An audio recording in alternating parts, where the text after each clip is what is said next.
अस्सलाम वालेकुम। I hope कि आप तमाम लोग खैरियत से होंगे और आपने अपना मुकम्मल ख्याल रखा होगा। जैसा कि आप लोग जानते हैं कि आपके जो फाइनल टर्म हैं वो जल्द ही शुरू होने वाले हैं। तो आपके कुछ कोर्सेज जो हैं वो फ़ेज़ 1 में ऑफ़र हुए थे और कुछ कोर्सेज जो हैं वो अभी फ़ेज़ 2 में ऑफ़र हुए हैं। तो इंशाल्लाह ताला आपका जल्दी जो है वो फाइनल टर्म जो है एग्ज़ाम वो कंडक्ट किया जाएगा। तो आप सबसे गुजारिश है कि आप रूटीन से हट के, जैसे कि आप सेमेस्टर में पढ़ते थे, उससे हट के ये थोड़ी सी सिचुएशन, जैसे कि आप लोग जानते ही हैं, इसमें आपको डेली बेसिस पे जो है लेक्चर को देखना होगा, ठीक है, वीडियो सुननी होगी। उसके बाद अगर आपको कोई किसी चीज़ की समझ नहीं आती, तो जैसे कि फ़ेज़ 1 में आपने जो कोर्सेज़ लिए हैं उसी तरह फ़ेज़ 2 है, इसमें कोई ख़ास चेंजिंग नहीं है। आपकी तकरीबन स्लॉट होगी 1.5 घंटे की, उसमें जो भी लेक्चर आपको डिलीवर किए जाएंगे आपने वो पहले सुनने हैं। फिर उसके बाद हमारा 1.5 घंटे का क्वेश्चन आंसर सेशन होगा, उसमें सभी क्लास के जो बच्चे हैं वो प्रेजेंट होंगे और जिसकी जो भी क्यूरी होगी वो जो है वो मुझसे ऑनलाइन पूछ सकेगा।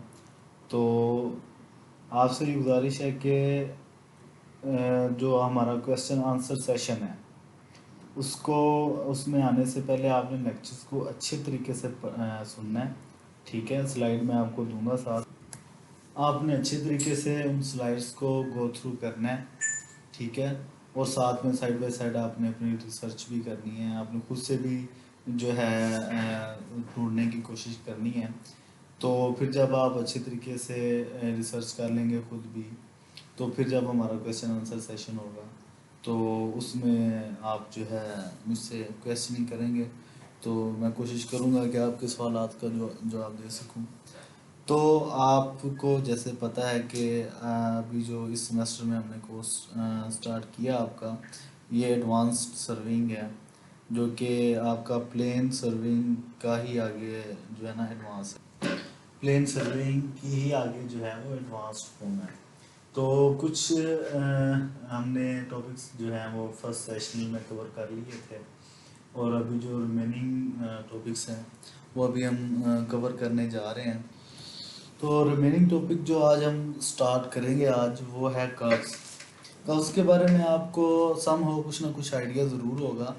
आपने देखा होगा कि जब भी हम जो है ट्रैवलिंग करते हैं बाय रोड और बाय रेलवे, तो कुछ इलाके ऐसे होते हैं जहाँ पे कुछ शार्प एजेस होते हैं। लेट्स सपोज के आपका सिटी का किसी भी सिटी का कोई बाईपास है, तो आप देखते होंगे कि उधर से डायरेक्ट सिटी के अंदर जाने की बजाय आप आउट ऑफ द सिटी जाते हैं।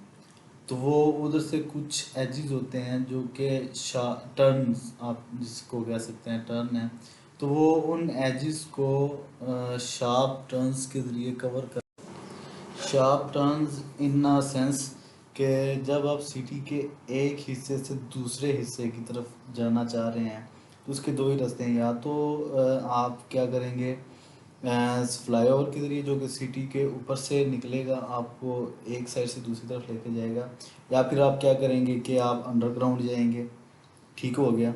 और तीसरा रास्ता ये है कि आप उस सिटी को बाईपास करते हुए बाइट से निकल जाएंगे। तो जो रास्ता आप बाइट से निकलेंगे कवर करते हुए, तो एक सर्कुलर पाथ बना रहा होगा, ठीक हो गया। उस सर्कुलर पाथ को हम क्या कहेंगे, कर्व कहेंगे।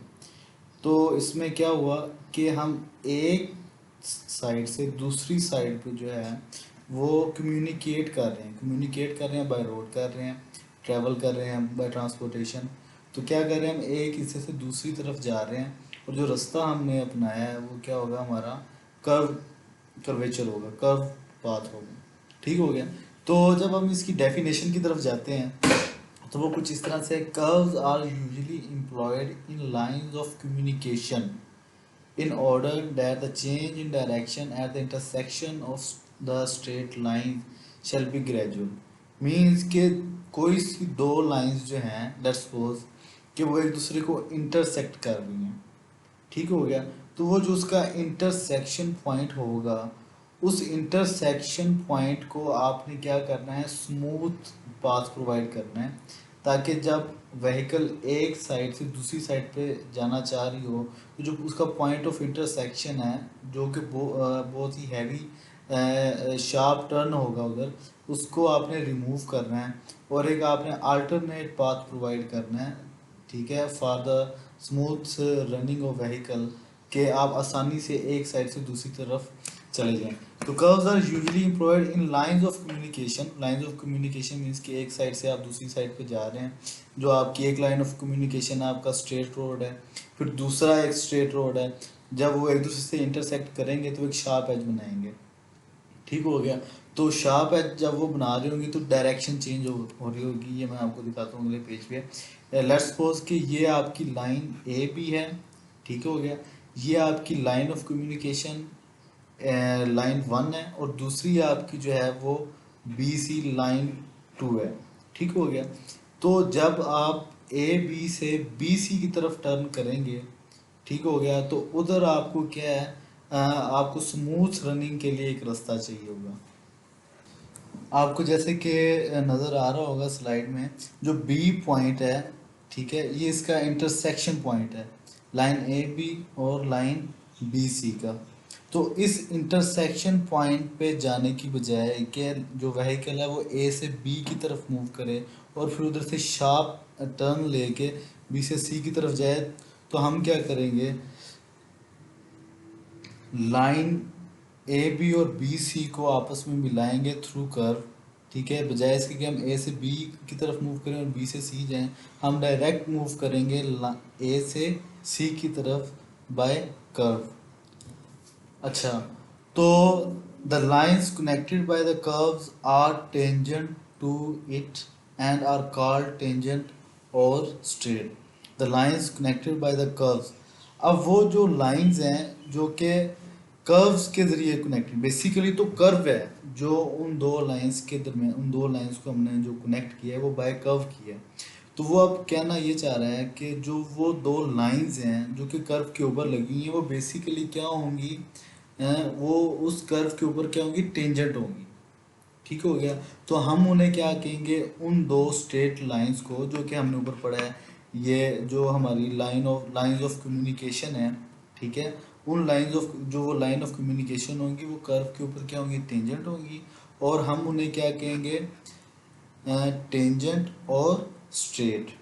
देखिए ये T1 टू T2 जो है हमारी वो क्या होगी, कर्व होगी, और ए बी और बी सी जो लाइन ऑफ कम्युनिकेशन थी बेसिकली ये उस कर्व के ऊपर अब क्या होंगी, टेंजेंट। जब हम कर्व को ड्रा कर लेंगे तो ए बी और बी सी क्या होंगे, इसके ऊपर टेंजेंट होंगे, ठीक हो गया। तो अब हम लाइन ए बी और बी सी को क्या कहेंगे, टेंजेंट और स्ट्रेट, ठीक हो गया। जो दो लाइन ऑफ कम्युनिकेशन हमारी होंगी, ठीक है, जिन दो लाइन ऑफ कम्युनिकेशन को हमने बाय कर्व आपस में मिला दिया है, ठीक है, तो वो जो लाइंस ऑफ कम्युनिकेशन है बेसिकली आप उस कर्व के ऊपर क्या होंगी, टेंजेंट होंगी, और उन्हें हम या तो टेंजेंट कहेंगे या स्ट्रेट कहेंगे। The curves are generally circular arcs, but parabolic arcs are often used in some countries for this purpose.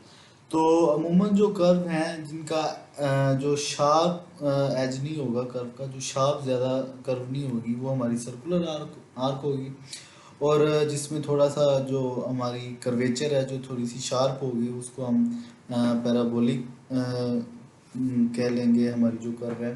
तो ये डिफरेंट कंट्रीज़ में डिफरेंट सिनेरियो बेस्ड ये जो कर्व्स होती हैं वो लगाई जाती हैं। लेट्स सपोज कि आप जब हिली एरिया में जाते हैं तो उधर जो आपकी कर्व्स होंगी वो बहुत ज़्यादा शार्प होंगी, ठीक है, क्योंकि थोड़े ही डिस्टेंस बाद आपका क्या होता है वो शार्प एजेस आते हैं, ठीक है। तो आप कर्व को बहुत ही ज़्यादा स्मूथ नहीं बना सकते। आप जब कर्व को बहुत ज़्यादा स्मूथ बनाएंगे तो क्या होगा, आपको बहुत ही ज़्यादा एरिया चाहिए होगा in order to remove that curvature और to remove that sharp edge, आपको बहुत ज़्यादा एरिया चाहिए होगा ताकि आप स्मूथ रनिंग के लिए कर्व को बहुत ज़्यादा जो है ना आगे की तरफ बढ़ा दें और आपकी व्हीकल आसानी से एक से दूसरी जगह मूव कर जाए, लेकिन उसके लिए आपको बहुत ज़्यादा एरिया चाहिए होगा। ठीक है। तो फिर आप क्या करते हैं, जब आपके पास जगह बहुत कम होती है तो फिर आपको जो कर्वेचर है वो बहुत ज़्यादा शार्प होती है। तो depending upon topography of the area आप जो है आपकी जो कर्व्स हैं वो चेंज होती है, या सर्कुलर कर्व्स होती हैं या आपकी क्या कहते हैं पैराबोलिक कर्व्स होती हैं। आपने देखा होगा जब आपने मोस्टली ट्रेन में सफ़र किया होगा तो जो ट्रेन की कर्व होती है वो प्योरली सर्कुलर कर्व होती है। ठीक है, वो ज़्यादा उसमें आप जो है कर्वेचर को उसका जो शार्पनेस है जो कर्वेचर की वो ज़्यादा नहीं कर सकते, क्योंकि एक स्पेसिफिक स्पीड के साथ ट्रेन ने मूव करना होता है। तो सेंट्रीपिटल फोर्स को भी ओवरकम करने के लिए जो है आपको वो ध्यान में रखना होता है। तो जो कर्व की जो शार्पनेस है आपने कम रखनी होती है।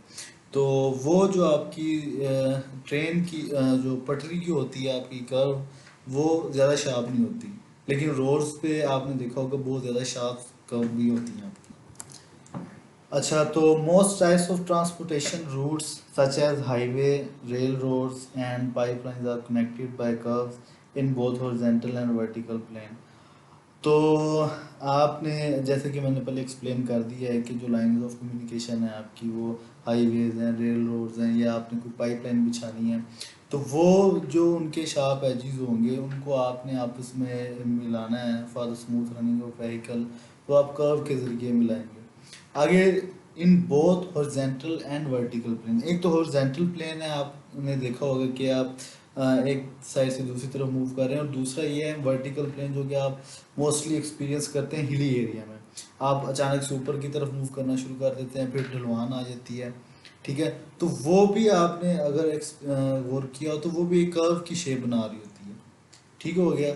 आप आहिस्ता आहिस्ता जो है चढ़ाई चढ़ते हैं फिर नीचे की तरफ उतरते हैं, तो वो जो आपकी कर्व है वो कर्व होगी इन वर्टिकल प्लेन। अच्छा, तो नेक्स्ट स्लाइड है the purpose of the curve is to deflect a vehicle travelling along one of the straight safely and comfortably through a deflection angle theta to enable it to continue its journey along the other straight. फिर वही बात कि basically हमने क्या करना है कि हमने अपनी व्हीकल को स्मूथ रनिंग देनी है। ठीक है, कि जब आपका कोई शार्प एज आ रहा है कोई किसी भी इलाके से आप गुजर रहे हो, जैसे कि मैंने बाईपास की एग्जांपल दी कि आप जब गुजरते हो तो आपने बजाय सिटी के आपने बाइक से जाना है, तो वहाँ पे क्या होता है फिर आपका शार्प टर्न आ जाता है। तो बेसिकली आप एक लाइन से आप ट्रैवल कर रहे हो, तो लेट्स सपोज कि आप ए से बी की तरफ ट्रैवल कर रहे हैं। ठीक हो गया। अब आपने बेसिकली जाना ए से सी की तरफ है। ए से सी की तरफ जब आपने जाना है तो ये दरमियान में आपका सिटी है। ठीक हो गया। तो आप अंदर से नहीं गुजरना चाहते हैं, आपके पास फ्लाईओवर नहीं है, अंडरपास नहीं है, तो फिर आप क्या करते हैं, आप बाईपास से जाते हैं। बेसिकली बाईपास बनाने का मकसद ये है कि जो ट्रैफिक की जो स्मूथ रनिंग है उसको बरकरार रखा जाए। तो समझ लें आपका ए से सी के दरमियान जो एरिया है वो सिटी है। तो आप पहले ए से बी की तरफ मूव कर रहे होते हैं, आपकी बेसिकली जो लाइन प्रोजेक्ट कर रही है ए से पीछे। आप इस तो आप जो है वो मूव कर रहे हैं before A in a straight line towards B. आपने जाना सी की तरफ है। तो अब क्या होगा, आपने वो टर्न लिया थ्रू कर आप ए से सी की तरफ मूव कर गए हैं। ठीक है, तो बेसिकली आपके ये दोनों स्ट्रेट पाथ ही बन रहे हैं। जब आप सी की तरफ जाएंगे तो जैसे कि आप ए से पहले प्रोजेक्ट करते हुए आए हैं तो आपकी एक स्ट्रेट लाइन बनी है। उसी तरह जब आप सी पे पहुंचेंगे तो सी से जब आप आगे की तरफ मूव करेंगे इस साइड पे स्ट्रेट लाइन की तरफ, तो पीछे इसकी जो प्रोजेक्शन है वो बी की तरफ बनेगी। तो वही बात स्ट्रेट लाइंस हैं, और वो जो स्ट्रेट लाइंस आपस में मिल रही होंगी वो एक ख़ास एंगल पे इंटरसेक्ट कर रही होंगी। उस एंगल को हम क्या कहते हैं, डिफ्लेक्शन एंगल। जो लाइन ए बी है वो सी लाइन को डिफ्लेक्ट करवा रही है कुछ ना कुछ एंगल से, उस एंगल को हम क्या कहते हैं, थीटा। जो लाइन बी सी है वो लाइन ए बी से डिफ्लेक्ट कर रही है सम एंगल थीटा। ठीक हो गया। अच्छा, तो कुछ एग्जांपल पिक्टोरियल व्यूज़ हैं। ये हॉरिजॉन्टल कर्व है, आप देख रहे हैं कि इस साइड से जो है आप बेसिकली अगर हम देखें तो ये हमारी एक स्ट्रेट लाइन बन रही होगी। ठीक हो गया, ये वाली, और एक स्ट्रेट लाइन आपकी ये बन रही होगी। ये आगे जाके कहीं पे एक दूसरे के साथ इंटरसेक्ट करेंगी। ठीक है, बाय सम डिफ्लेक्शन एंगल। ठीक हो गया। तो फिर हमने क्या किया, हमने बेसिकली इस साइड से इस साइड पे मूव करना है। तो क्या हुआ, हमने इस दो स्ट्रेट लाइंस को आपस में मिला दिया थ्रू कर्व। तो ये हमारे पास क्या है, horizontal curve on X axis plane. ठीक हो गया। ये जिस तरह आपको नज़र आ रहा है ये आपकी एक तरह से कंपाउंड कर्व है, जो कि आगे हम डिटेल में जब हम टाइप्स पढ़ेंगे कर्व्स की, तो एक ये कर्व बन रही है इस साइड पे, दूसरी ये बन रही है, ये तीसरी बन रही है। जो आपकी जो कर्व हैं ये दो से ज़्यादा कर्व हैं, तो ये आपकी कंपाउंड कर्व कहलाएगी। ये भी एक एग्जांपल है पिक्टोरियल व्यू आपका हॉरिजॉन्टल कर्व का।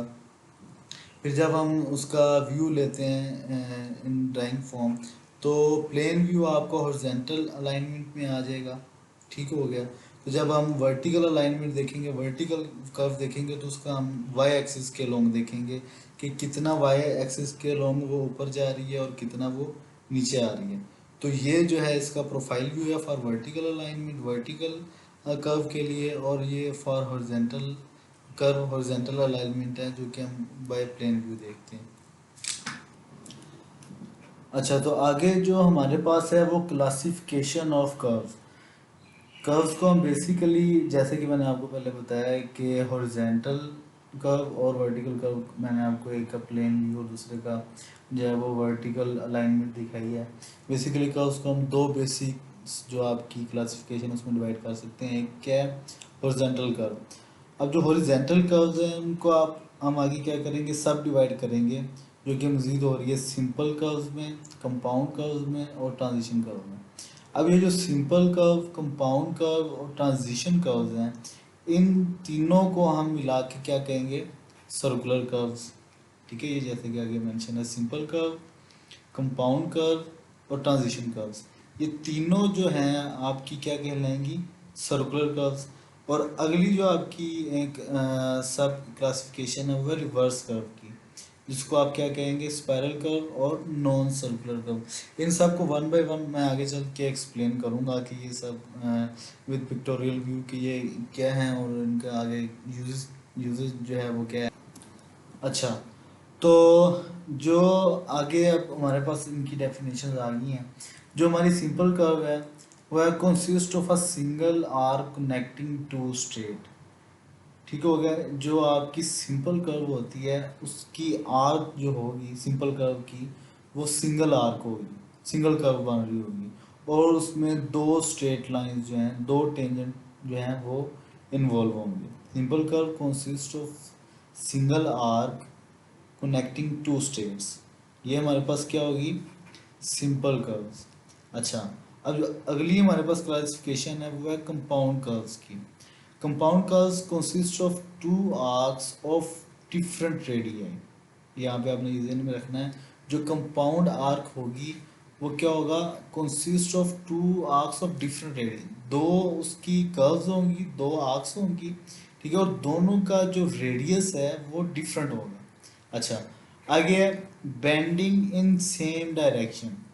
ये अब आपने बात ज़हन में रखनी है कि जो कंपाउंड कर्व होगी, कंपाउंड मीन्स के दो कर्व्स होंगी और उनका रेडियस जो है वो डिफरेंट होगा, और उसकी नेक्स्ट कंडीशन ये है कि वो एक ही डायरेक्शन में क्या होंगी, दोनों कर्व्स की डायरेक्शन जो है वो एक ही होगी, एक दूसरे की ऑपोजिट डायरेक्शन में कर्व्स नहीं होंगी। वो consist of two arcs of different radii bending in the same direction and lying on the same sides of their common tangent।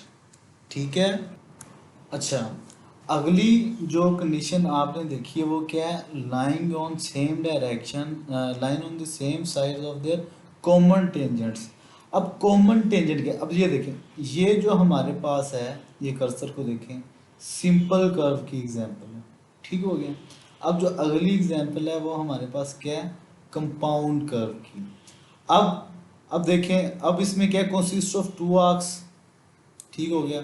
ये देखें, ये इसकी जो है आपके पास consist of two arcs of different radii. एक ये आर्क आपकी, एक ये आर्क, ठीक हो गया, और एक ये दूसरी आर्क।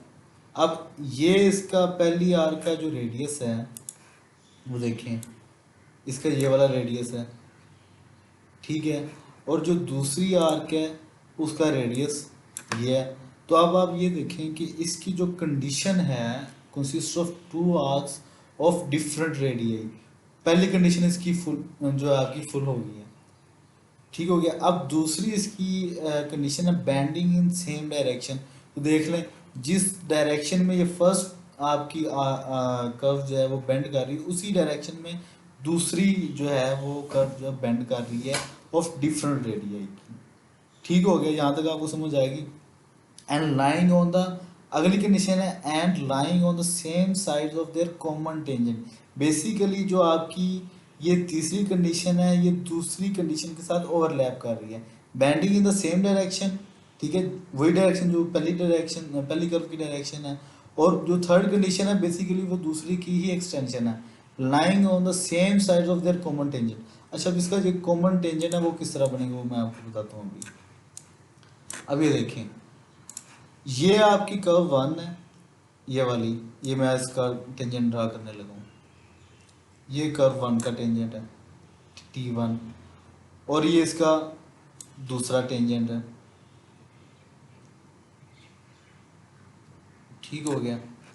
ये इस कर्व का है, ये आपने ध्यान में रखना है।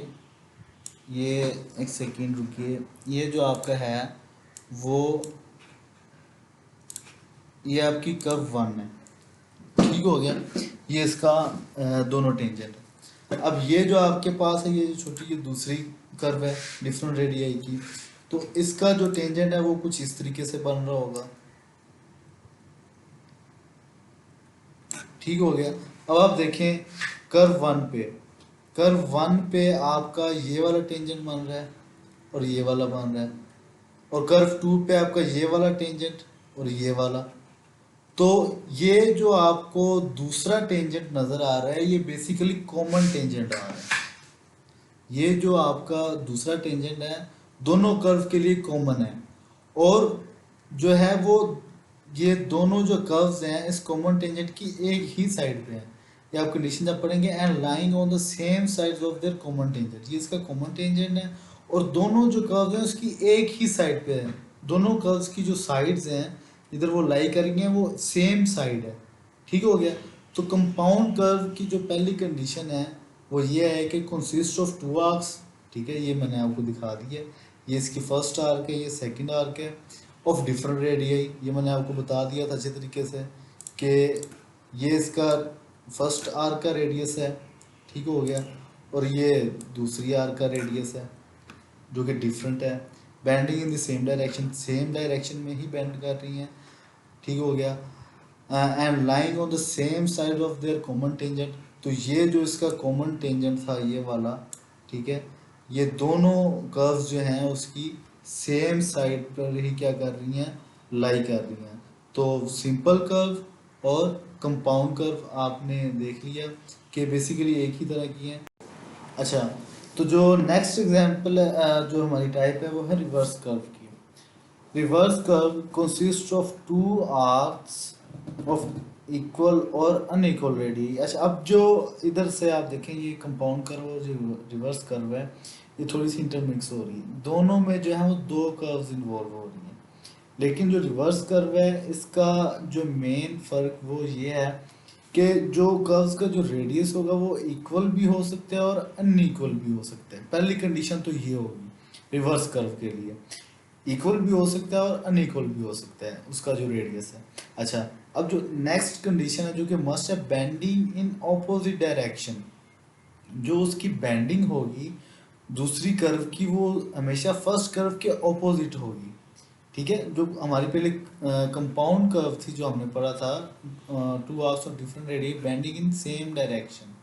अब रिवर्स कर्व क्या consist of two arcs of equal or unequal radius bending in opposite direction. Opposite direction किसकी, जो आपकी प्रीवियस कर्व है उसकी ऑपोजिट डायरेक्शन में क्या होगी, आपकी वो जो कर्व है वो बेंड हो रही होगी, ऑपोजिट डायरेक्शन में होगी। और फिर जो अगली कंडीशन है सेम कंपाउंड कर्व की तरह की, direction with common tangent at their direction, ठीक है, इन opposite direction with the common tangent at their junction. अच्छा, अब इसका कॉमन टेंजेंट किस तरीके से बनेगा, वो कुछ इस तरीके से है कि ये आपकी एक स्ट्रेट लाइन आई, ठीक हो गया, और ये दूसरी स्ट्रेट लाइन, ठीक हो गया, ये उसके दरम्यान में ये कर्व आ गया। अब जो आपका जो दूसरी है कर्व, वो कुछ इस तरीके से टेंजेंट होगा, इस तरीके से होगा। तो अब आप इसमें ये देखें कि जो आपकी ये फर्स्ट कर्व है, ये आपकी सेकंड कर्व है, और ये सेंटर में आपका क्या है, ये है कॉमन टेंजेंट। तो आप देखिए इसकी डेफिनेशन में consist of two arcs of equal or unequal radii. ये हम अब हमारा कंसर्न नहीं है कि उनके जो रेडियस है वो इक्वल हैं या नहीं है, ठीक है, दोनों कंडीशन इसकी हो सकती हैं, ठीक है। नेक्स्ट कंडीशन मस्ट है बेंडिंग इन ऑपोजिट डायरेक्शन, ठीक है। ये देखें, ये फर्स्ट कर्व की डायरेक्शन ये है और दूसरे की डायरेक्शन ये है, ऑपोजिट है एक दूसरे के, with opposite direction with common tangent at their junction. ये उनकी जो कॉमन टेंजेंट है, कॉमन टेंजेंट का जो कर्व्स हैं उसका क्या है, ये जंक्शन आ रहा है आपको, ये वाला कॉमन टेंजेंट आ गया उसका। और उसका कॉमन टेंजेंट के बाद क्या होगा, ये जो थर्ड पॉइंट मैंने आपको दिखाया, ये क्या है, उनका कर्व्स का जंक्शन है। अब ये इस जंक्शन के इस साइड पे कर्व 2 है और इस साइड पे क्या है, कर्व 1 है। दोनों की डायरेक्शन क्या होगी, वो एक दूसरे के ऑपोजिट होगी, ठीक हो गया, यहाँ तक आ गई समझ। फिर है कि their centre line on the opposite side of the curve. अब जाहिर सी बात है, जो भी कर्व होगी वो सर्कुलर कर्व होती है, पैराबोलिक होती है, उसका कुछ ना कुछ रेडियस होता है। तो रेडियस हमेशा किसी एक पॉइंट से लिया जाता है जो कि उसका सेंटर पॉइंट होता है। तो अब देखो, their centre lying on the opposite side of the curve. अब जो कर्व 1 है, ठीक है, उसका जो रेडियस है वो कुछ इतना है, यहाँ से लेके यहाँ तक, ठीक हो गया, ये इसका रेडियस है। और उसका जो आप कह सकते हैं जो उसका सेंटर है वो कुछ ये बन रहा है, ये कर्व 1 का सेंटर है, ठीक हो गया। अब ये कर्व 2 का सेंटर इधर है, their centre lying on the opposite side of the curve. अब ये कर्व और ये कर्व, इनके जो सेंटर है ये क्या होंगे, ये भी दोनों के क्या होंगे, ऑपोजिट साइड पे होंगे। तो जो आपकी रिवर्स कर्व है consist of two arcs of equal or unequal radii. दोनों के जो रेडियस हैं इक्वल भी हो सकते हैं और अनइक्वल भी हो सकते हैं। Bending in opposite direction with common tangent at their junction, जो कि दोनों कर्व्स का जो जंक्शन पॉइंट है। Their centre lying on the opposite side of the curve. जो भी कर्व है उनके जो सेंटर हैं वो क्या होंगे, उसकी ऑपोजिट साइड पे होंगे। अब इन्हीं कर्व्स की जो सिंपल कर्व, कंपाउंड कर्व और रिवर्स कर्व है, जब हम इनकी ज्योमेट्रिकल शेप में इन डिटेल जाएंगे तो वो कुछ इस तरह से उनकी शेप्स होंगी। ये सिंपल कर्व, इसका आप जैसे कि मैंने आपको बताया, दो टेंजेंट है T1 और T2, ठीक है, दो स्ट्रेट और टेंजेंट AB और BC। ये बेसिकली दो स्ट्रेट लाइंस हैं, और टेंजेंट 1 से T1 और टेंजेंट 2 से T2, ये दो इसके टेंजेंट हैं, और ये सिंपल सर्कुलर कर्व जो आपको नजर आ रही है।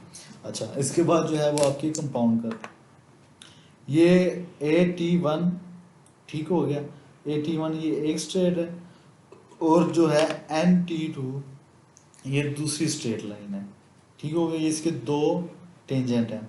और इसका जो कॉमन टेंजेंट है, जैसे कि मैंने आपको पहले पीछे ड्रा करके दिखाया था, उसका कॉमन टेंजेंट कुछ इस तरह से आ रहा होगा इधर पे, ठीक हो गया, इस तरह से कुछ उसका क्या होगा, कॉमन टेंजेंट। आप कह सकते हैं MPN जो है, MPN इसका क्या होगा, कॉमन टेंजेंट होगा।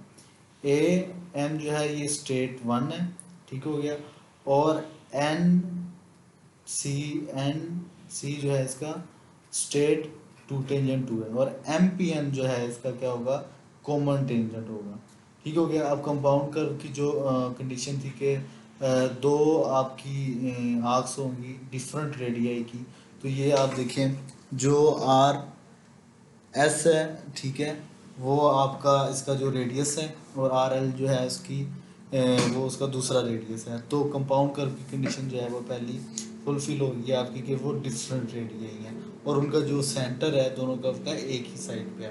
तो जब हम रिवर्स कर्व की बात करते हैं तो वो उसमें देखें ए एम जो है उसका स्ट्रेट 1 है, ठीक ठीक हो गया, और एन बी जो है वो उसका स्ट्रेट 2 है। एम पी एन जो है आपके पास इसका कॉमन टेंजेंट है, ठीक हो गया।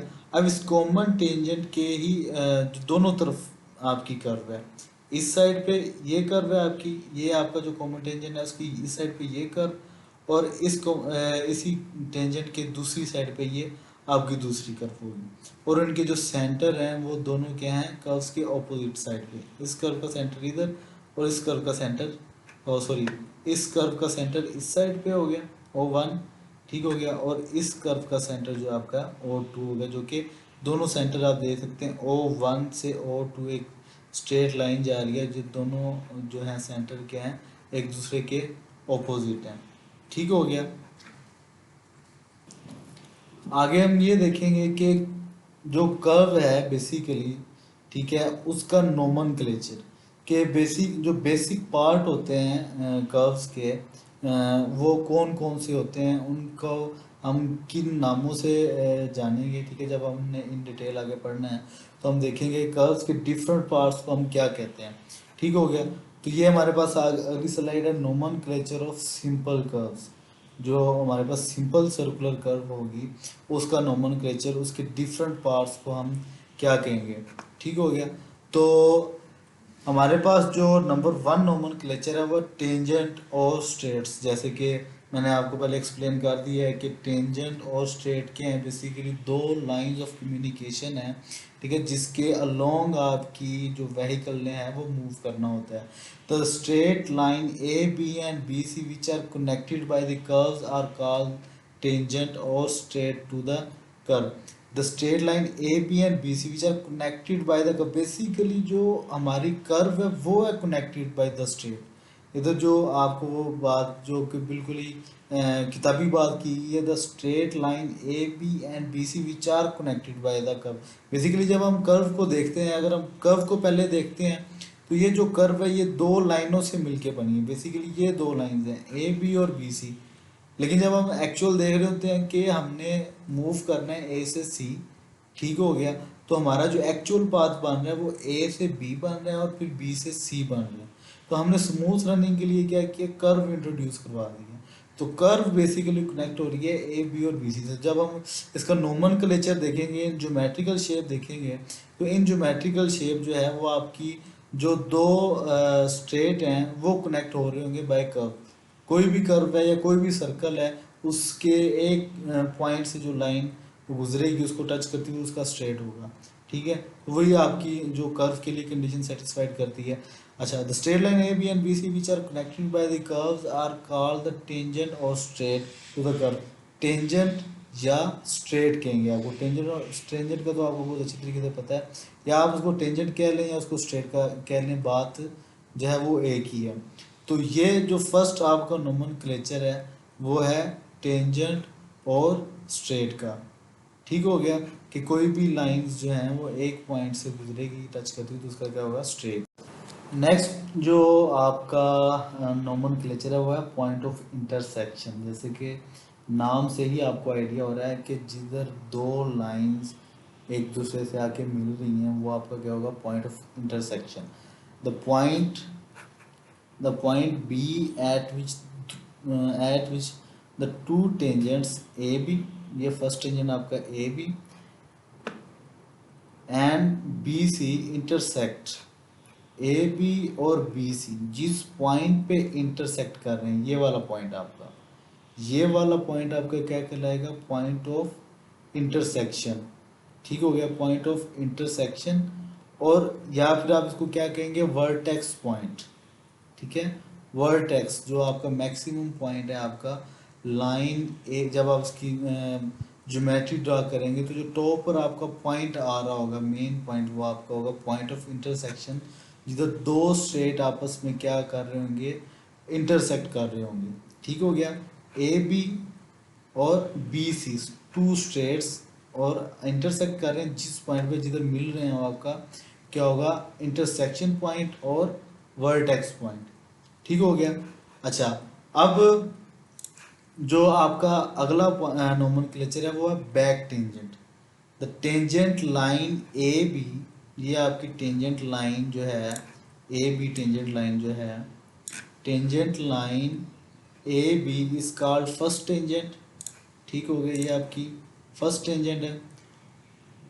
और रियर टेंजेंट, जो आपकी टेंजेंट लाइन ए बी है, इसको आप क्या कहेंगे, फर्स्ट टेंजेंट और रियर टेंजेंट और बैक टेंजेंट। इसके बेसिकली तीन नाम है, ये आपने ध्यान में रखना है। द टेंजेंट जो फर्स्ट लाइन है आपकी, जो डायरेक्शन आपकी, लेट्स सपोज जब आप इस साइड से मूव कर रहे हैं इस तरफ, ठीक है, इधर से आप मूव कर रहे हैं इस साइड, तो ये वाला जो होगा आपका क्या होगा, फर्स्ट टेंजेंट होगा। ठीक हो गया, या रेयर टेंजेंट या बैक टेंजेंट। जब आप दूसरी डायरेक्शन से मूव कर रहे होंगे, लेट्स सपोज इस डायरेक्शन से इस तरफ, तो ये वाली जो आपकी होगी लाइन बी सी, ये आपका फर्स्ट टेंजेंट या रेयर टेंजेंट होगा। समझ आ रही है इस बात की? The tangent line A B is called first tangent और रेयर टेंजेंट और बैक टेंजेंट, जो कि फर्स्ट लाइन होगी आपकी T1, जब आप इस साइड से मूव कर रहे होंगे। ठीक है, ये जब आप इस साइड से मूव करेंगे तो आपका क्या होगा, फर्स्ट टेंजेंट, रेयर टेंजेंट और बैक टेंजेंट। ठीक है, तो जब आप दूसरी साइड पे जाएंगे, ये तो था आपका फर्स्ट टेंजेंट, ये वाला। ठीक हो गया, इसको आपने क्या कह दिया, फर्स्ट टेंजेंट, सॉरी,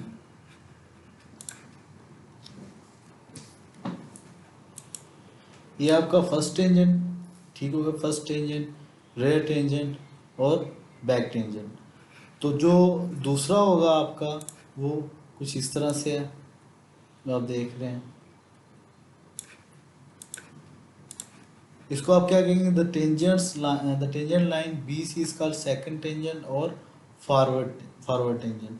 तो जो आपका फर्स्ट टेंजेंट होगा अलोंग T1, ठीक है, ये आपका क्या होगा, रेयर टेंजेंट, बैक टेंजेंट। ठीक है, और जो आपका दूसरा होगा टेंजेंट, उसको आप क्या कहेंगे, सेकंड टेंजेंट और फॉरवर्ड टेंजेंट। तो जो आपका अगला नोमेनक्लेचर है वो है नंबर 5, और वो है टेंजेंट पॉइंट्स। ठीक है, कि टेंजेंट के कौन कौन से पॉइंट हैं आपके। The points T1 and T2 eight which the curves touch the straight line. अब वो जो आपके स्ट्रेट लाइंस हैं, जो टेंजेंट हैं, ठीक है, वो उन उन पॉइंट्स पे जो आपके टेंजेंट्स हैं, टेंजेंट्स के जो पॉइंट है जिधर कर्व टच कर रही है, दोनों टेंजेंट के उन पॉइंट्स पे जिधर कर्व टच कर रही है, उनको हम क्या कहेंगे, टेंजेंट पॉइंट्स। अब देखेंगे जो लाइन ए बी है, इसको आपने क्या कह दिया, स्ट्रेट लाइन ए बी, ये आपका टेंजेंट है। ठीक हो गया, अब T1 क्या है आपका, T1 आपका है टेंजेंट पॉइंट। मीन्स कि जो आपका टेंजेंट है, टेंजेंट पे जिस जगह पे कर्व टच कर रही है, वो आपका होगा टेंजेंट पॉइंट। ठीक हो गया, इसी तरह आप T2 जब आप चले जाते हैं लाइन बी सी, मतलब कि जो आपका टेंजेंट बी सी है, अब टेंजेंट बी सी पे जिस जगह पे कर्व जो आपकी टच करेगी, एंड होगी जिस जगह पे, उसको आप क्या कह रहे होंगे, tangent point T2, tangent point 2 या T2। The points T1 and T2 eight which the curves touch the straight, जो आपकी स्ट्रेट लाइंस हैं, जिस जगह पे उन स्ट्रेट लाइंस पे कर्व टच करेगी, वो आपके क्या होंगे, टेंजेंट पॉइंट्स। ठीक हो गया। अच्छा, अब 5 का ही जो आपका आप कह सकते हैं, इसको दो हिस्सों में डिवाइड कर दिया गया, ए और बी। अच्छा, point of curve, the beginning of the curve T1 is called the point of curve और टेंजेंट कर्व। ठीक है, जिस जगह से आपकी जो है कर्व स्टार्ट हो रही है, ठीक है, जिधर आपका T1 है, ये डिपेंड कर रहा है कि आप जिस साइड से मूव कर रहे हैं। आप लेट्स सपोज के इस साइड से मूव करके आ रहे हैं, तो ये आपका जो T2 है, ये T1 हो जाएगा। ठीक हो गया, अब आप इस तरफ से आपकी डायरेक्शन, जैसे कि आप देख रहे हैं ना, हमारी जो पॉइंट्स की डेजिग्नेशन है वो हमें बता रही है, ए से हम स्टार्ट ले रहे हैं, ए बी और सी, मीन्स कि हमारी जो कर्व है वो इस साइड से स्टार्ट हो रही है, ए से। तो जिस साइड से आप स्टार्ट ले रहे हैं, वो आपका जो स्ट्रेट होगा वो टेंजेंट 1 होगा। ठीक है, और जिस पॉइंट पे आपकी जो है वो टेंजेंट पे कर्व टच कर रही होगी वो क्या होगी आपकी T1 या टेंजेंट पॉइंट उसे कहेंगे।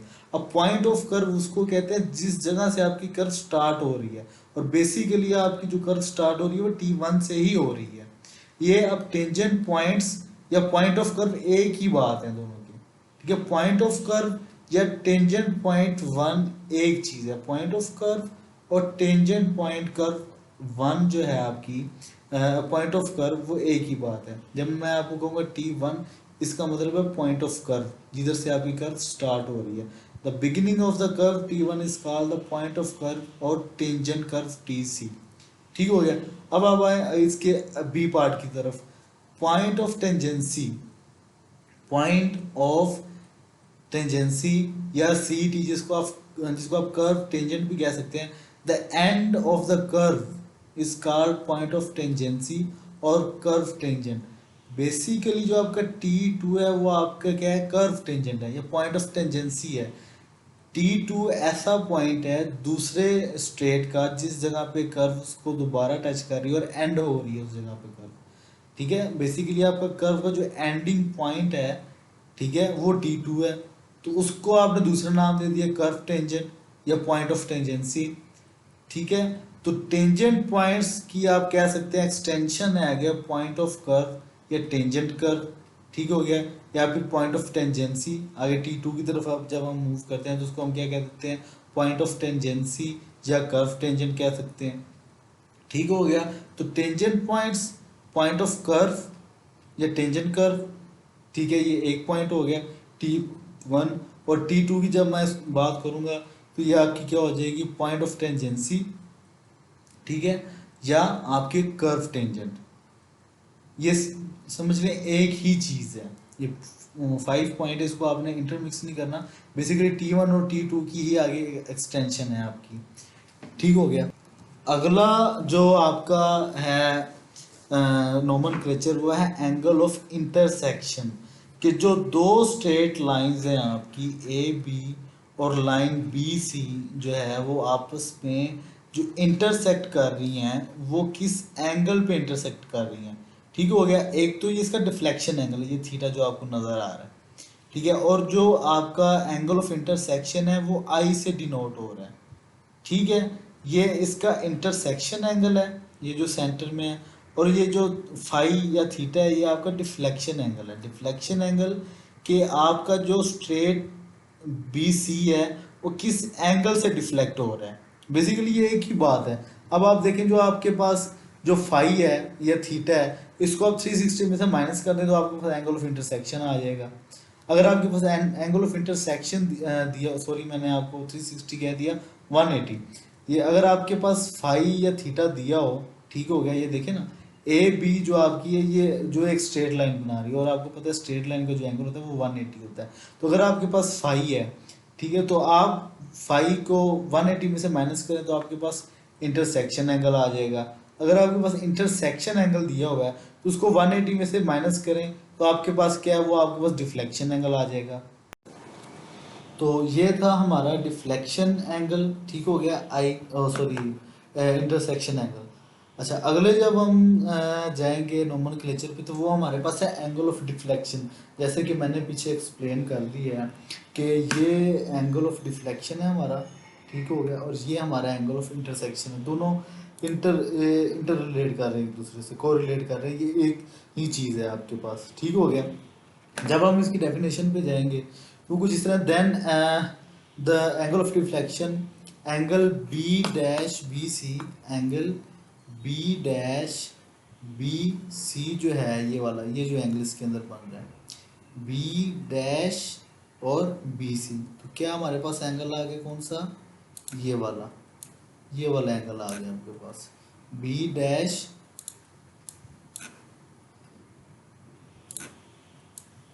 ये वाला एंगल आपके पास B', B और ये C।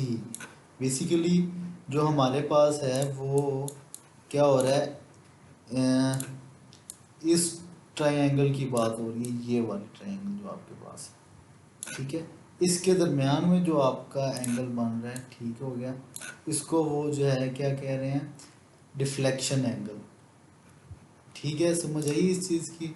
जो आपका डिफ्लेक्शन एंगल है, angle B dash B C और इसके दरम्यान में जो ये फाई एंगल बन रहा है, by which the forward head head tangent deflect from the rear tangent. ठीक है, वही बात जो मैंने आपको पहले की है कि जो आपका फॉरवर्ड टेंजेंट है ये वाला बी सी, जो ए बी से डिफ्लेक्ट कर रहा है, जिस एंगल पे डिफ्लेक्ट कर रहा है वो आपका क्या होगा, आपका होगा डिफ्लेक्शन एंगल। जैसे कि मैंने आपको पहले एक्सप्लेन किया है कि जो आपका जो इंटरसेक्शन एंगल है और डिफ्लेक्शन एंगल है, ये 180 के जो है ना 180 के आप एंगल लगा के इससे आप कर सकते हैं। लेट्स सपोज कि जो आपका डिफ्लेक्शन एंगल अगर मैं कहूँ तो क्या होगा आपके पास डिफ्लेक्शन एंगल, वो आपका होगा 180 माइनस क्या होगा आपका इंटरसेक्शन एंगल। ठीक हो गया। जब आप 180 में से अपना इंटरसेक्शन एंगल माइनस करेंगे इंटरसेक्शन एंगल, तो आपके पास क्या आ जाएगा, डिफ्लेक्शन एंगल। इसी तरह जब अब मैं इसकी बात कर रहा हूँ इंटरसेक्शन एंगल की, ठीक है, तो इंटरसेक्शन एंगल भी आपका क्या होगा, सेम इसी पैटर्न पे उसमें होगा आपका 180 माइनस 5, जो कि आपका डिफ्लेक्शन एंगल है। तो ये आपके पास क्या हुआ, आपका एंगल ऑफ डिफ्लेक्शन और इंटरसेक्शन एंगल जो कि एक दूसरे के साथ कोरिलेट कर रहे हैं आपके एंगल दोनों। नेक्स्ट जो आपका नोमेनक्लेचर है वो है टेंजेंट लेंथ। जो आपकी अब मैंने आपको पहले बता दिया ना कि ए बी जो आपकी है वो टेंजेंट लाइन है। अब टेंजेंट लाइन और टेंजेंट लेंथ इन दोनों में फ़र्क है। ये जो मैंने आपको बता दिया, ये जो आपके पास ए बी मौजूद है यहाँ से लेके ए बी, ये आपकी टेंजेंट लाइन है। अब इसको मैं आगे जितना मर्जी एक्सटेंड कर दूँ, इधर मैं आगे की तरफ ले जाऊँ और इधर से ए से इसको मैं जितना मर्जी पीछे ले जाऊँ, ये टेंजेंट ही है हमारा। जितना मर्जी इसको आप इन्फिनिटी ले जाएं, आपकी टेंजेंट लाइन ही रहेगी। ठीक हो गया। तो बात हो रही है टेंजेंट लेंथ पे। टेंजेंट लाइन, ठीक है, टेंजेंट लाइन और टेंजेंट लेंथ में बहुत फ़र्क है। अब वो क्या फ़र्क है, the distance from point of intersection B to the tangent point T1 and T2, these depend upon the radii of the curve।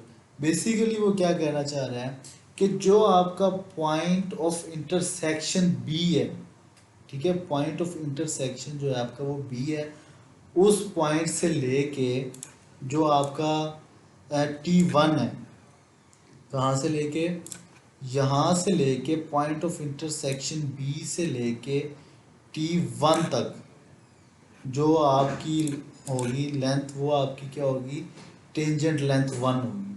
ठीक है, इसको मैं क्या कहूँगा, BT1। क्या कहूँगा इसको मैं, BT1। ये जो मेरे पास क्या होगी, BT1 होगी, इस साइड पे टेंजेंट लेंथ 1 हो जाएगी मेरी।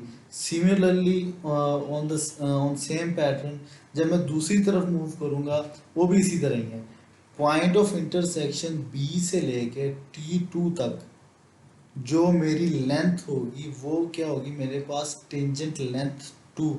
या इसको मैं क्या कहूँगा, मैं इसको ड्रा कर देता हूँ, इस पॉइंट से लेके ये पॉइंट T2 तक, ठीक है, पॉइंट T2 तक, इसको मैं क्या डिनोट करूँगा, BT2, BT1, ठीक है, और BT2। ये मेरे पास क्या, दो टेंजेंट लेंथ है। टेंजेंट लाइन और टेंजेंट लेंथ का ये बेसिक डिफरेंट है, जो कि आपका जो टेंजेंट लेंथ होती है वो पॉइंट ऑफ इंटरसेक्शन से लेके आपका T1 है पॉइंट, वहाँ तक आपकी क्या होगी, 1 टेंजेंट लेंथ होगी। और इसी तरह जो आपकी T2 से लेके पॉइंट ऑफ इंटरसेक्शन तक जो आपकी लेंथ होगी वो क्या होगी, टेंजेंट लेंथ 2। या जिस तरह आपका नोमेनक्लेचर है, नोमेनक्लेचर के मुताबिक आपकी BT2। दो लेंथ होगी आपकी BT1 और BT2। तो अगला जो आपका नोमेनक्लेचर है वो लॉन्ग कोड। अच्छा, अब जो लॉन्ग कोड है वो क्या है, the line T1 T2 joining the two tangents point T1 and T2 is called long chord। अच्छा, अब लाइन T1 और T2 वो कौन सी है? अब जब हम ज्योमेट्री पे देखेंगे इस सिंपल सर्कुलर कर्व की, तो ये हमारी T1 और T2, the line T1 T2 joining the two tangent point T1 and T2। तो आप देखें कि कौन सी जो आपकी जो लाइन है जो कि T1 और T2 को आपस में क्या कर रही है। तो जो हमारी ये देखें इसमें कौन सी लाइन आपस में मिल रही हैं, वो हमारी मिल रही हैं लॉन्ग कॉर्ड जो लेंथ होगी वो हमारी कौन सी होगी, T1 E से T2। बेसिकली जो आपकी कॉर्ड होती है वो ऐसी लाइन होती है जो कि सर्कल के किसी भी दो पॉइंट से मिल, जिसके जो एंड पॉइंट होते हैं जिस लाइन के, वो दोनों के दोनों क्या होंगे, सर्कल के ऊपर ही होंगे, उस सर्कल के वाइड नहीं होंगे, ठीक है। या ये नहीं होगा कि एक पॉइंट सर्कल पे होगा और दूसरा भी इन्फिनिट पॉइंट जो दूसरे सर्कल के ऊपर होगा। जो एक सर्कल होगा आपका, जो आपका कॉमन सेंटर होगा, उसके उस सर्कल के दोनों साइडों पे, जो कि कोड की दोनों साइडें हैं, वो सर्कल पे ही मौजूद होंगी, ठीक है। तो बेसिकली जो आपकी ये कर्व है ये सर्कुलर कर्व है, समझ लें कि एक सर्कल का 1/4 पार्ट है या 1/5 पार्ट है, ठीक है। उन जो दो पॉइंट्स हैं उस सर्कल के दो पॉइंट्स को आपस में जो लाइन मिला रही है ये वाली T1 E T2, ये आपकी क्या कहलाएगी, कॉर्ड, ठीक है। तो ये जो अभी जो मैक्सिमम, इसके अलावा कोई भी अगर हम पॉइंट ले लें, ठीक है, कोई भी दो पॉइंट्स जो कि कर्व को एक दूसरे से मिलाएंगे वो इस कॉर्ड लेंथ से छोटे ही होंगे। अभी जो हमने वो पोर्शन कंसीडर करना है वो T1 से T2 कंसीडर करना है। इस कर्वेचर में कोई भी दो पॉइंट्स हम आपस में मिलाएं बाय लाइन, वो उसकी जो लेंथ होगी वो T1 E से T2 तक क्या होगी, वो उससे छोटी होगी। तो ये मैक्सिमम लेंथ है T1 T2, इस जो सर्कुलर कर्व जो हमारे पास है इस पे ये मैक्सिमम लेंथ है, इसलिए हम इसको क्या कह रहे हैं, लॉन्ग कॉर्ड कह रहे हैं। The line T1 T2 joining two tangent point T1 and T2 is called long chord denoted by small l। ठीक हो गया। तो ये हमारे पास कौन सी लेंथ होगी, लेंथ ऑफ लॉन्ग कॉर्ड, ये आपने जेहन में रखनी है बात, ठीक हो गया। अगली जो हमारे पास नोमेनक्लेचर है वह length of curve. The arc T1 F T2 is called length of curve denoted by L। Length of curve, the basically अब जो आपकी जो कर्व है ना उसकी लेंथ की बात हो रही है, simple is that. The curve, the arc T1, ये आपकी आर्क T1 F T2, ये सारी जो लेंथ आप मेजर करेंगे, ठीक हो गया। तो ये आपके पास क्या होगी, length of curve. The arc T1 F T2 is called length of curve. और इसको हम जब डिनोट करेंगे तो उसको कैपिटल एल से डिनोट करेंगे। जो कि हमारी पीछे वाली लेंथ ऑफ लॉन्ग कॉर्ड थी उसको हमने क्या किया था, स्मॉल एल से डिनोट किया था। और ये जो हमारी लेंथ ऑफ कर्व होगी उसको हम क्या करेंगे, कैपिटल एल से डिनोट